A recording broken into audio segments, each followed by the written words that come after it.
So guys, let us start with relation and functions.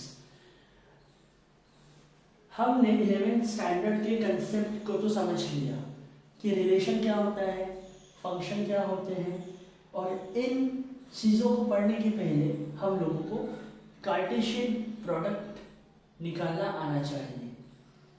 So guys, हम एक relation describe करते हैं और आज हम चेक करेंगे कि टाइप्स ऑफ रिलेशन क्या होता है. हमने सबसे पहले क्या चेक किया? हमने सबसे पहले चेक किया कि कार्टेशियन प्रोडक्ट क्या होता है. फिर हमने कार्टेशियन प्रोडक्ट में से चेक किया कि रिलेशन क्या होता है, और फिर हमने चेक किया था कि फंक्शन क्या होता है. और हमने चेक ये भी किया था कि जो फंक्शन है, this is nothing but A type of relation in which no two ordered pair have same images. In relation there can be same images, but in functions the images are different for every pre-image. Now let us define a relation. Let R be a relation on set A. इसका मतलब क्या है? हमने एक set लेना है A और हमने उसमें एक रिलेशन स्टैब्लिश करना है. ठीक है, सच दैट अब ये रिलेशन है और ये रिलेशन को R से मैं डिनोट कर रहा हूं, तो आपको पता है R किसका सबसेट होगा. जैसे इसका मतलब ये क्या इंप्लाई करता है? ये इंप्लाई करता है कि एक रिलेशन सेट ए पे है. इसका मतलब है कि ए का ए से ही रिलेशन है. मतलब अगर मैंने यहाँ ए को डिफाइन किया है 1, 2, 3 और 4, तो हमारा पहला सेट भी ए है और दूसरा वाला सेट भी ए ही है. मतलब the relation is from set A to set A. तो अब आप बताइए मुझे कि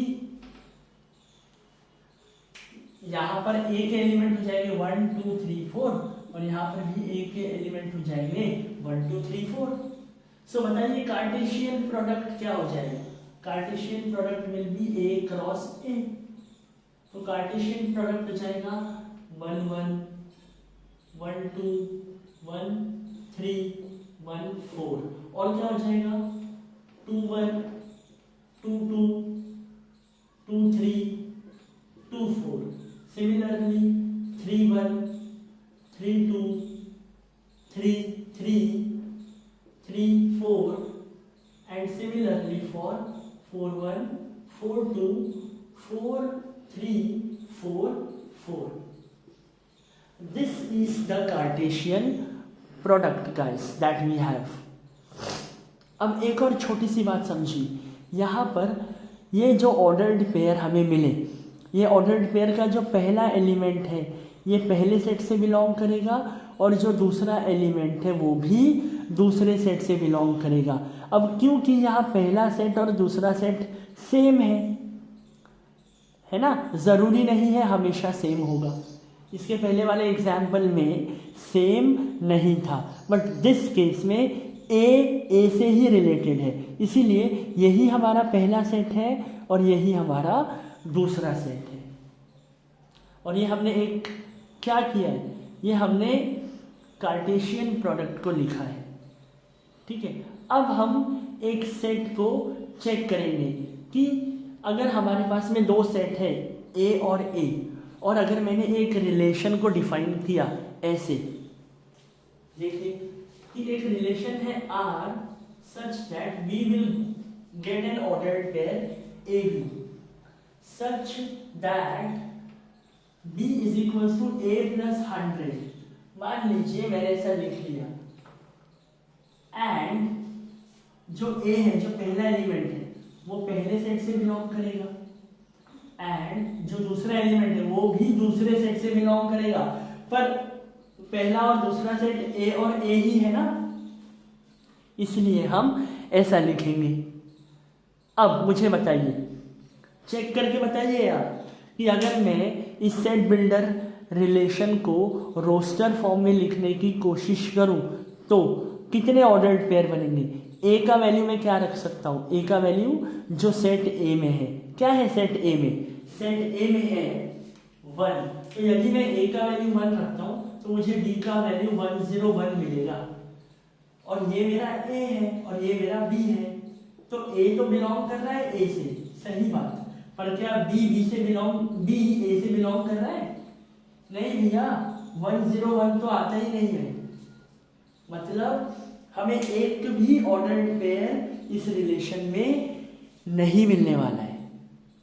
तो ऐसे रिलेशन को जिसमें एक भी ऑर्डर्ड पेयर नहीं आता है, ठीक है, ये एक रिलेशन है, कौन से सेट पे? इसी सेट पे, ए सेट पे, है ना, जिसमें पहला वाला एलिमेंट ऑर्डर्ड पेयर का इससे बिलोंग करता है और दूसरा वाला भी इसी से बिलोंग करता है। पर according to the given relation एक भी एलिमेंट इसमें नहीं आएगा, एक भी ऑर्डर्ड पेयर यहाँ नहीं आएगा। तो हम इस टाइप के रिलेशन को कहते हैं नल और एम्प्टी रिलेशन। नल और एम्प्टी रिलेशन में जो हम इसके एलिमेंट्स होंगे वो कैसे होंगे? 5 मीन्स एम्प्टी। और आप इसे वॉइड रिलेशन के नाम से भी बहुत सारी बुक्स में चेक कर सकते हैं कि ये क्या है, ये एक वॉइड रिलेशन है। वॉइड मतलब खाली, ठीक है। सो गाइस, ये हमने एक रिलेशन यहाँ पे स्टैब्लिश किया और इसे हमने नाम दिया empty relation.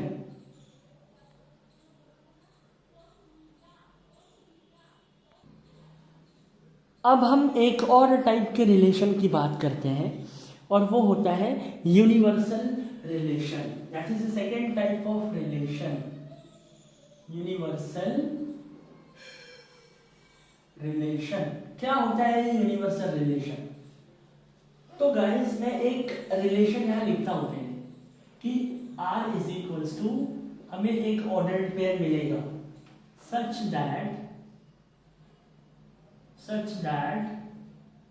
Modulus of a minus b is greater than or equal to 0, and for all values of a belonging to set A, पहला set, and all values of b belonging to the second set, वो भी हमारा A ही है इस case में। तो अब हम यहाँ चेक करते हैं कि ये कंडीशन क्या कहना चाहती है। ये कंडीशन कह रही है कि भाई हमें एक ऑर्डर्ड पेयर मिलेगा इस रिलेशन के अकॉर्डिंग जिसमें a माइनस बी का जो हम मॉड निकालेंगे वो 0 से बड़ा होगा या 0 के इक्वल होगा। तो आप चेक करिए, हर एक एलिमेंट यहाँ पर आ जाएगा। चेक करिए 1 1 के केस में a कितना है 1, b कितना है 1, यहाँ पुट कर देखिए 1 माइनस 1 का मॉड 0 के बराबर आ रहा है, मतलब ये हमारा रोस्टर फॉर्म में आ जाएगा। फिर मैं 1 2 को चेक करता हूँ, 1 माइनस 2 माइनस 1, और माइनस 1 मॉड के बाद प्लस 1 हो जाएगा, 1 0 से बड़ा है। आप 1 3 को भी चेक कर सकते हैं, आंसर मॉड में है इसीलिए 2 आ जाएगा, और 2 इज ग्रेटर देन 0। तो हम चेक करेंगे कि इस रिलेशन में, ये जो रिलेशन यहाँ पर हमने लिखा है, इस रिलेशन में सारे के सारे elements of A cross A आ जाएंगे। तो हम क्या कहेंगे? हम कहेंगे भैया ये रिलेशन हमारा यूनिवर्सल रिलेशन है। तो आप हमेशा याद रखिए कि यूनिवर्सल रिलेशन जो होता है, जैसे ये एक यूनिवर्सल रिलेशन है R, तो मैं क्या लिख सकता हूँ यहाँ? R is equals to Cartesian product of A cross A, because all the elements of A cross A will be there in this relation, and that is why this is called as universal relation। कोई बड़ी बात नहीं है, बहुत आसान है, बहुत ही आसान है। तो ये हुआ नल रिलेशन, यूनिवर्सल रिलेशन। एक और रिलेशन है हमारे पास में जिसे हम कहेंगे आइडेंटिटी रिलेशन, जो मैं यहां लिखकर आपको समझा रहा हूं।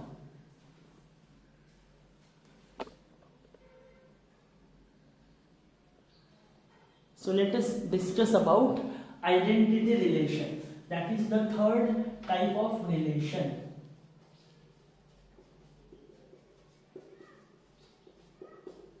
अब आइडेंटिटी रिलेशन क्या होता है? मान के चलिए आइडेंटिटी रिलेशन का नाम मैंने आर दिया, सच दैट मुझे क्या मिल रहा है हमेशा? ए और ए ही मिल रहा है हमेशा, मतलब जो वैल्यू मैं पुट कर रहा हूं वही वैल्यू मुझे मिल रही है। और ये ए कहां से बिलोंग करेगा? ए बिलोंग करेगा वही हमारे रिलेशन से, आर से, है ना। तो अब जैसे मैंने अगर आर का वैल्यू मतलब ए का वैल्यू 1 पुट किया तो मुझे 1 ही मिलना चाहिए। अगर मैंने 2 पुट किया तो 2 ही मिलना चाहिए। 3 पुट किया तो 3 ही मिलना चाहिए। मतलब जो हमारा प्री इमेज है वही हमारा इमेज होना चाहिए। जो हमारा प्री इमेज है वही हमारा इमेज होना चाहिए। So guys, this is how the null or empty relation works, the relation universal works and identity relation works. अब इसके बाद हम जो 3 टाइप के रिलेशन समझने वाले हैं, that is reflexive, symmetric and transitive. So guys, भरोसा करिए, अगर आगे के 3 रिलेशन आपको समझ में नहीं आए तो पूरा चैप्टर आपको समझ में ही नहीं आएगा कि भाई क्या हो रहा है। ठीक है, समझ में ही नहीं आएगा आपको ऐसा लगेगा भाई ये लोग क्या लिख रहे हैं, क्या कर रहे हैं। बट अगर आपने अभी ध्यान दिया कि रिफ्लेक्सिव क्या होता है, सिमेट्रिक क्या होता है, तो पूरा का पूरा एक्सरसाइज ऐसे मजाक में सॉल्व हो जाएगा आपसे। बस आपको थोड़ा सा अटेंशन देना है। सो गाइस, सबसे पहले हम पढ़ते हैं, देखिए ये तो मैं यहीं पर रहने दूंगा, है ना। अब मैं अब जो हमने 4th टाइप का जो हमें रिलेशन पढ़ना है उसका नाम है रिफ्लेक्सिव रिलेशन। ठीक है, रिफ्लेक्सिव रिलेशन मैं पहले आप लोगों को समझा देता हूं कि रिफ्लेक्सिव रिलेशन क्या होता है। देखिए, अब हमको एक रिलेशन फाइंड करना है। कौन से सेट की पे हम रिलेशन फाइंड करने की बात कर रहे हैं? ये इस ए सेट पे, और हमारा दूसरा सेट भी ए ही है। ठीक है, पहला सेट भी ए है, दूसरा सेट भी ए है, और ये दोनों सेट एक रिलेशन से रिलेटेड है। ठीक है, हमने एक सेट का हमको रोस्टर फॉर्म गिवन है, तो इस सेट में है 1 1 2 2 और 3 3। ठीक है, एक रिलेशन। एक और R2 नाम का रिलेशन हमें गिवन है, वो है 1 1 और 2 2, और एक और R3 नाम का रिलेशन है हमारे पास, उसमें है 1 1 2 2 3 3 4 4। ठीक है, तो गाइस अब हमें ये चेक करना है कि ये रिफ्लेक्सिव रिलेशन क्या होता है। ठीक है, तो guys, what is reflexive relation? देखो ध्यान से सुनो। अभी हमें सेट बिल्डर फॉर्म गिवन होगा R1 R2 R3 का, जो भी गिवन होगा हमने उससे इनके रोस्टर फॉर्म निकाल लिए, और हमको कभी भी चेक करना है कि रिफ्लेक्सिव रिलेशन क्या होता है, तो हम उसके ऑर्डर्ड पेयर को चेक करेंगे। और हमें ऑर्डर्ड पेयर में क्या चेक करना है कि क्या 1 1 2 2 3 3 आ रहा है। देखिए यहाँ 1 1 आ रहा है, यहाँ 2 2 आ रहा है, यहाँ 3 3 आ रहा है, तो ये आइडेंटिटी रिलेशन भी होगा। अभी मैंने आपको 3rd नंबर पे आइडेंटिटी रिलेशन बताया था। आइडेंटिटी रिलेशन क्या होता है? उसमें ए आना चाहिए, and A belongs to the relation, A belongs to R. Okay, तो यहां चेक करिए, ए का वैल्यू 1 है तो ये भी 1 है, ए का वैल्यू 2 है तो ये भी 2 है, ए का वैल्यू 3 है तो ये भी 3 है। तो एक बात तो कंफर्म होगी कि ये हमारा आइडेंटिटी रिलेशन हुआ। पर क्या ये रिफ्लेक्सिव रिलेशन हुआ? रिफ्लेक्सिव रिलेशन में भी सेम कंडीशन है। बस एक चीज का आप ध्यान रखें कि सारे एलिमेंट्स के साथ होना चाहिए। जैसे अगर मैं रिफ्लेक्सिव रिलेशन का यहाँ डेफिनेशन लिखूं तो हम लिखेंगे कि it should be A comma A, ऐसा ही ए कॉमा ए, बट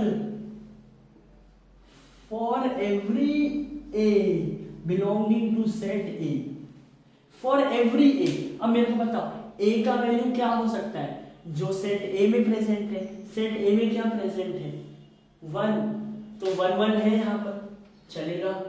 ए का वैल्यू 2 हो सकता है, जी हाँ हो सकता है, क्योंकि ए में 2 है तो यहाँ 2 2 है, 3 3 भी है, 4 4 है क्या, यहाँ पर 4 4 नहीं है। और क्योंकि हमारा रिफ्लेक्सिव रिलेशन बोलता है कि फॉर एवरी ए, हर एक एलिमेंट के लिए होना चाहिए, इसीलिए ये जो हमारा रिलेशन है ये आइडेंटिटी रिलेशन तो होगा, क्योंकि हम जो प्री इमेज डाल रहे हैं हमें वही इमेज मिल रहा है। पर ये भाई साहब हमारा रिफ्लेक्सिव रिलेशन नहीं होगा, this is not a reflexive relation. ये भी रिफ्लेक्सिव रिलेशन नहीं होगा, क्यों? क्योंकि जो ए है ये बिलोंग करेगा ए से, और हमें एवरी ए लेना है, एवरी एलिमेंट ऑफ सेट ए लेना है। तो 1 1 आ गया, 2 2 आ गया, 3 3 नहीं है, 4 4 भी नहीं है, तो हम कहेंगे कि ये आइडेंटिटी रिलेशन तो है पर ये रिफ्लेक्सिव रिलेशन नहीं है। बस आपको यही तो चेक करना है रिफ्लेक्सिव रिलेशन। अच्छा, ये रिफ्लेक्सिव रिलेशन है क्या? जी हाँ, ये रिफ्लेक्सिव रिलेशन है, और ये आइडेंटिटी रिलेशन भी है, क्योंकि आइडेंटिटी रिलेशन को लेना देना नहीं है सारे एलिमेंट आ रहे कि नहीं आ रहे, बस जो वैल्यू हम पुट कर रहे हैं वही वैल्यू इमेज में आना चाहिए, तो वो आइडेंटिटी रिलेशन हो जाएगा। पर रिफ्लेक्सिव रिलेशन की जब बात आती है तो आप देखेंगे कि जिस सेट पे रिफ्लेक्सिव रिलेशन हमको बताना है उस सेट के सारे एलिमेंट के साथ 1 है तो 1 1 आना चाहिए, 2 है तो 2 2 आना चाहिए, 3 है तो 3 3 भी आना चाहिए, और 4 है तो 4 4 भी आना चाहिए। इनमें से एक भी एलिमेंट का अगर ये वाला कंडीशन मिसिंग है तो याद रखिए वो रिफ्लेक्सिव रिलेशन नहीं होगा। और एक चीज आप यहाँ चेक कर सकते हैं, चेक करिए, ये जो पहला वाला है भैया ये आइडेंटिटी रिलेशन है पर रिफ्लेक्सिव रिलेशन नहीं है, ये भी आइडेंटिटी रिलेशन है पर रिफ्लेक्सिव रिलेशन नहीं है, और ये आइडेंटिटी है और रिफ्लेक्सिव भी है। So what we can say that all the reflexive relations are identity relations। देखिए multiple choice question, all the reflexive relations are identity relation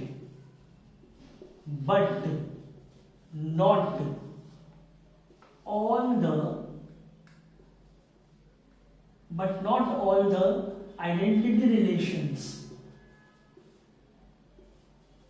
are reflexive। इसका तात्पर्य, इसका मतलब हिंदी में ये है कि देखिए ये आइडेंटिटी रिलेशन है और ये रिफ्लेक्सिव हुआ क्या?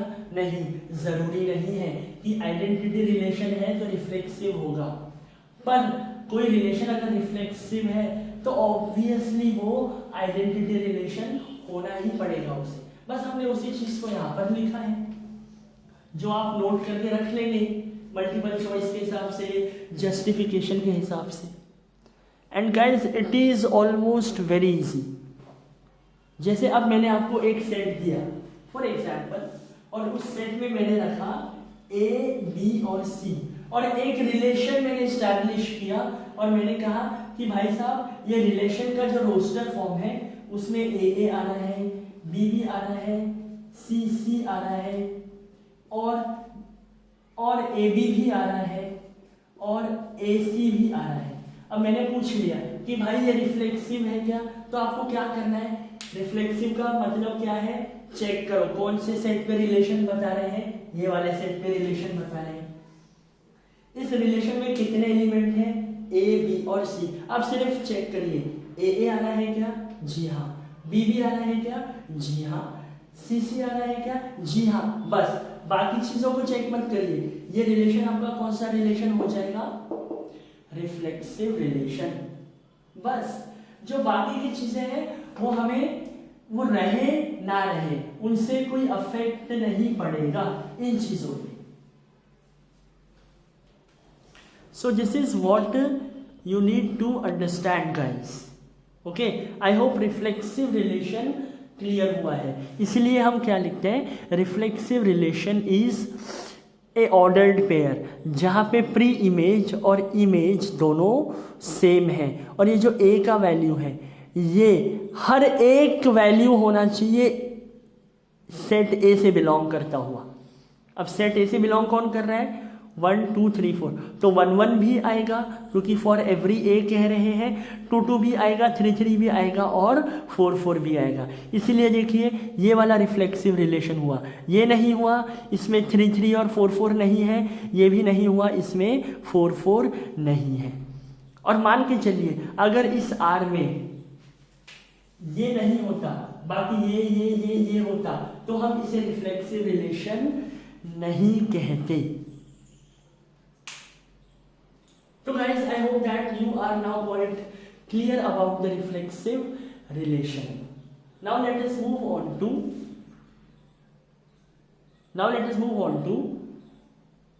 symmetric relation. अब जो अगला है वो है symmetric relation, that is number 5।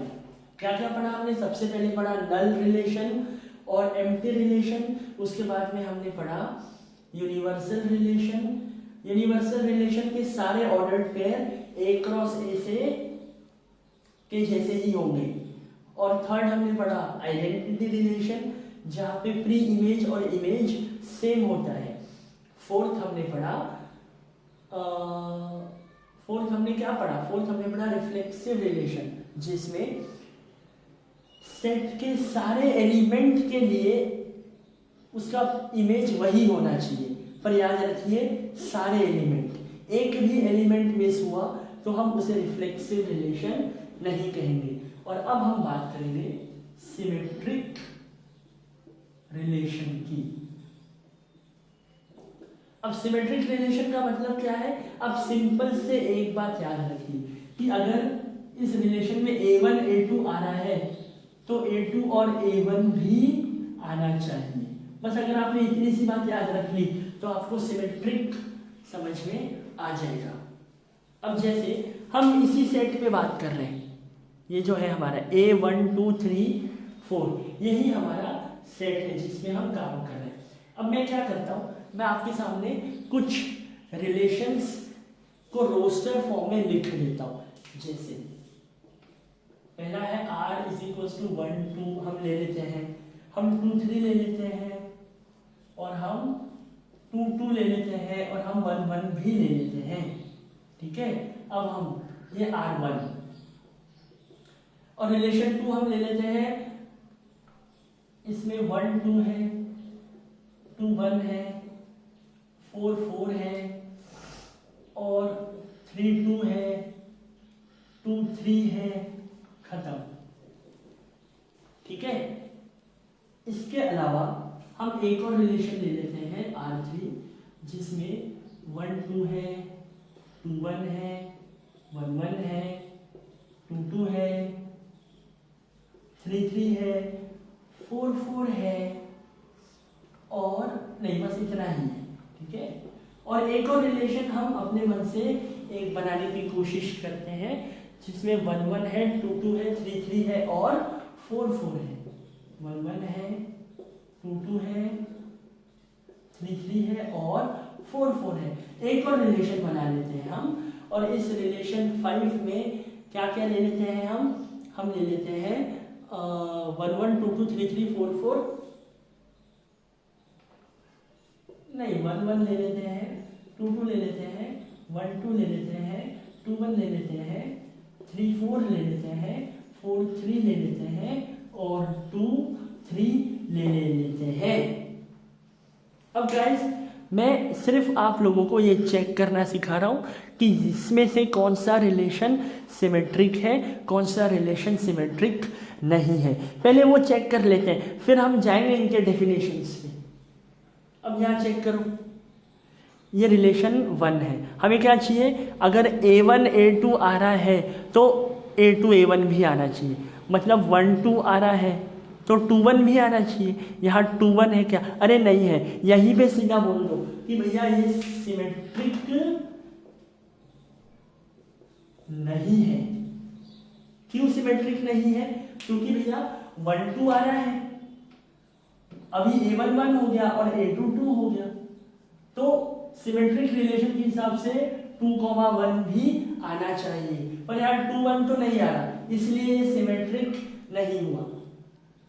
अच्छा, क्या ये रिफ्लेक्सिव होगा, रिफ्लेक्सिव मतलब 1 1 2 2 3 3 4 4 आना चाहिए। अब यहाँ सिर्फ 1 1 आ रहा है और 2 2 आ रहा है, 3 3 नहीं आ रहा है, 4 4 नहीं आ रहा है, तो हम कहेंगे कि भैया ये वाला जो हमारा रिलेशन है ये रिफ्लेक्सिव भी नहीं है, ना तो ये सिमेट्रिक है ना तो ये रिफ्लेक्सिव है।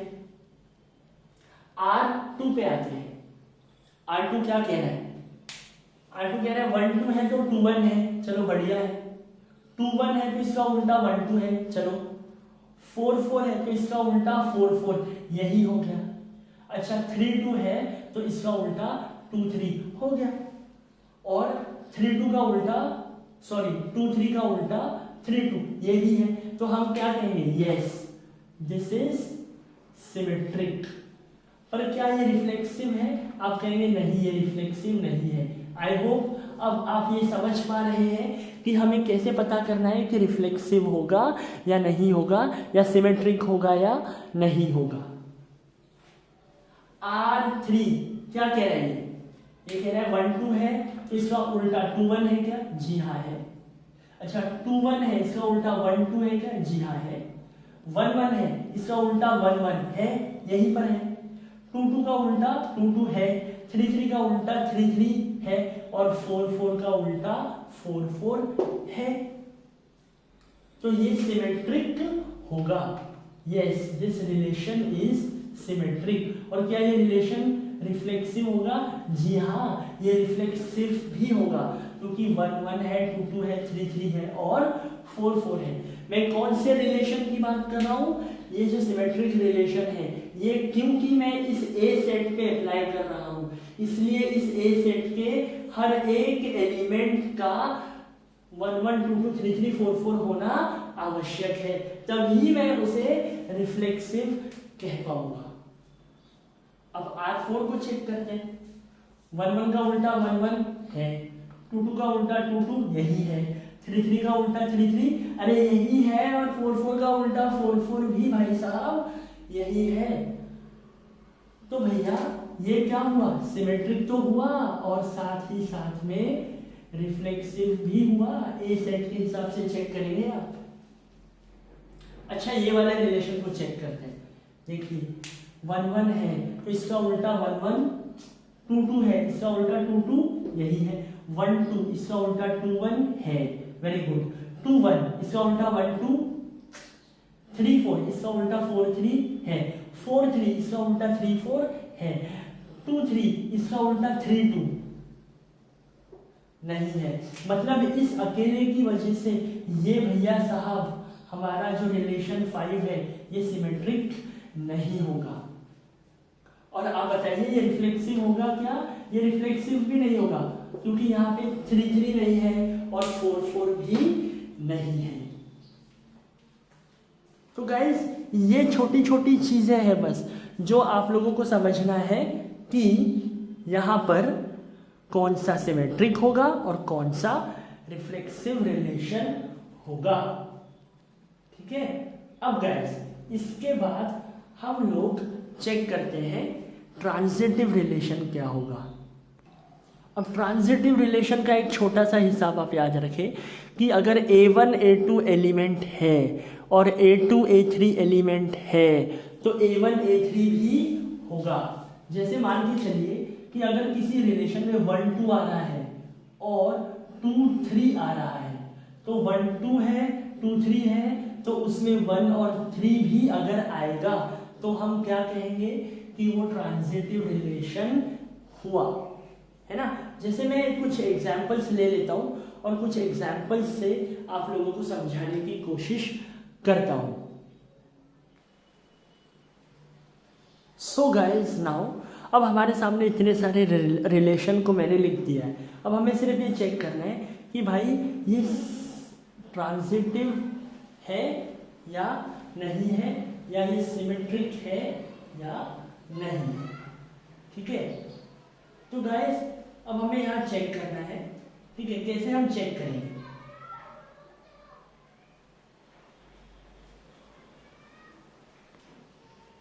सो गाइस अब चेक करो ध्यान से। हमें क्या चेक करना है कि अगर 1 2 है, 2 3 है, देखिए पहले ऑर्डर्ड पेयर का सेकेंड एलिमेंट और दूसरे ऑर्डर्ड पेयर का फर्स्ट एलिमेंट ये दोनों सेम होना चाहिए, तो 1 3 भी रहेगा। देखिए 1 3 आ गया, पहला और इसका आखिरी बीच वाले सेम होना चाहिए। यहाँ चेक करिए 1 2 है और 2 3 है, 1 3 होना चाहिए ना, यहाँ पर है क्या? नहीं है। तो हम सीधा कहेंगे कि भैया ये ट्रांजिटिव रिलेशन नहीं है। अच्छा यहाँ चेक करते हैं ये ट्रांजिटिव रिलेशन है क्या। देखिए 1 2 है और 2 1 है, 1 2 है और 2 1 है, तो 1 1 भी होना चाहिए, 1 1 है यहाँ पर, वेरी गुड। चलो इसके अलावा 2 1 है, 2 1 है और 1 1 है, तो 2 1 होना चाहिए, ये 2 1 यहीं पर है, दो बार तो लिखेंगे नहीं। 1 1 है और कोई ऐसा नहीं कि जी 1 से, हाँ ये 1, तो 1 1 है और 1 3 है, तो 1 3 होना चाहिए। चेक करिए अगर 1 1 है और 1 3 है तो क्या होना चाहिए? 1 3 होना चाहिए, तो 1 3 है ना भाई, यही तो 1 3 है। अब दो बार तो लिखेंगे नहीं। और 2 2 है, 2 2 है और 2 1 है, तो 2 1 होना चाहिए, 2 1 है क्या? हाँ 2 1 नहीं है गाइस, ठीक है। तो ये ट्रांजिटिव, देखिए ये 2 2 है और ये 2 1 है, ये 2 2 है और ये 2 1 है, तो 2 1 होना चाहिए। 2 1 है क्या? अरे यही तो 2 1 है, दो बार काहे लिखेंगे भाई, है ना। और 3 3 है, तो कोई है क्या जो 3 से स्टार्ट हो रहा है? नहीं। और 1 3 नहीं, तो ये ट्रांजिटिव रिलेशन होगा, ठीक है। अगर ये 2 1 नहीं होता तो हम कहते हैं ये ट्रांजिटिव रिलेशन नहीं है, ठीक है। अब गाइस एक और चीज चेक करते हैं, यहां पर 1 2 है, 2 1 है, तो 1 1 होना चाहिए, 1 1 है, वेरी गुड। 2 1 है और 1 2 है, देखिए 2 1 1 2, तो क्या होना चाहिए? 2 2 है, वेरी नाइस। 2 3 है और 3 3 है, तो 2 3 होना चाहिए, यह खुद 2 3 है। अच्छा 3 3 है और कोई एलिमेंट है जो 3 से स्टार्ट हो रहा है? नहीं, कुछ नहीं करना है। 1 1 है, तो कोई एलिमेंट है जो 1 से स्टार्ट हो रहा है? 1 2, तो 1 1 है, 1 2 है, तो 1 2 होना चाहिए, ये खुद है। 2 2 है और 2 1 है, तो 2 1 होना चाहिए, ये खुद है। हम क्या कहेंगे? ये भी हमारा ट्रांजिटिव रिलेशन हुआ। अरे बहुत आसान है, बहुत आसान है, बस आपको बच्चों के जैसे नहीं, बच्चों के जैसे तो नहीं, पर आपको चेक तो करना पड़ेगा, विदाउट चेक आप नहीं बोल सकते।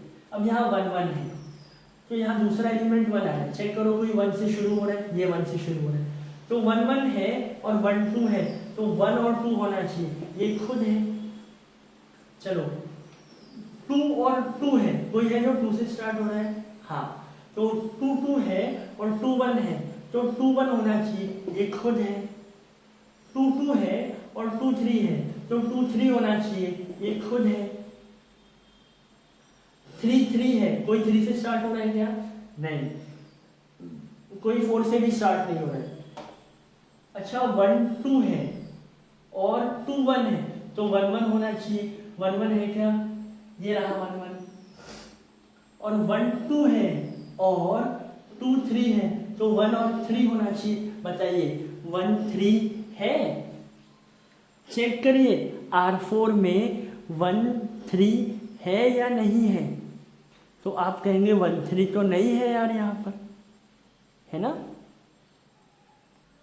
है ना? मैं क्या कह रहा हूं ये समझिए। चेक करिए 1 2 है और 2 3 है, तो 1 3 चाहिए ना हम लोगों को।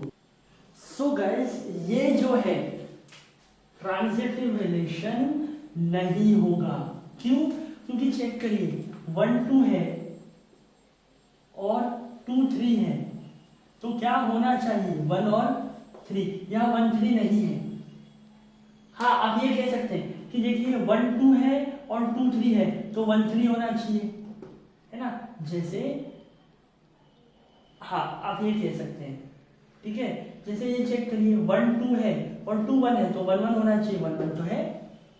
तो अगर इस सेट में मैं 1 3 को ला लूं